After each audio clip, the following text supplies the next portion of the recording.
আলহামদুলিল্লাহ।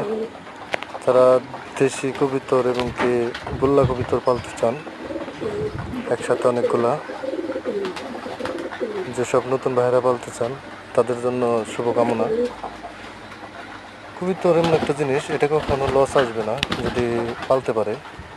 এটা কোনো সিঙ্গেল কবুতর পালা যাবে না, জোড়া রাখতে হবে সবসময়। সিঙ্গেল কবুতর খাওয়ানো মানেই লস। আর সিঙ্গেল কবুতর থাকলেও দেখা যায় ডিম বাচ্চা এগুলা করলেও ওগুলো ঠুকরায় বা ডিম সে ঠুকরায় ভেঙে ফেলায়। অবশ্যই এগুলো পালতে হলে এগুলা নিয়মকানুন কিছু জানতে হবে। এগুলো আমার সব জোড়া জোড়া কবুতর। যদি কারো পছন্দ হয়, আমি তো তেমন ভিডিও দিতে পারি না। অবশ্য আশা করি সবার ভালো লাগবে, কারণ হলো সব দেশি কবুতর ডিম বাচ্চা অনেকটাই ভালো করে। আর পাললে আশা করি সবারই ভালো লাগবে, কারণ কবুতর জিনিসটা অনেক সুন্দর।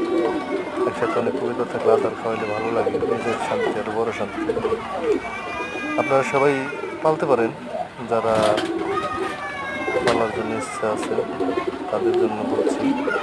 পাললে বা ঘুরে ঘুরাইতে পারলেও এগুলো সিঙ্গেল পালা যাবে না। সিঙ্গেল পাললে আপনাকে শুধু খাবে, এদিকে নষ্ট করবে।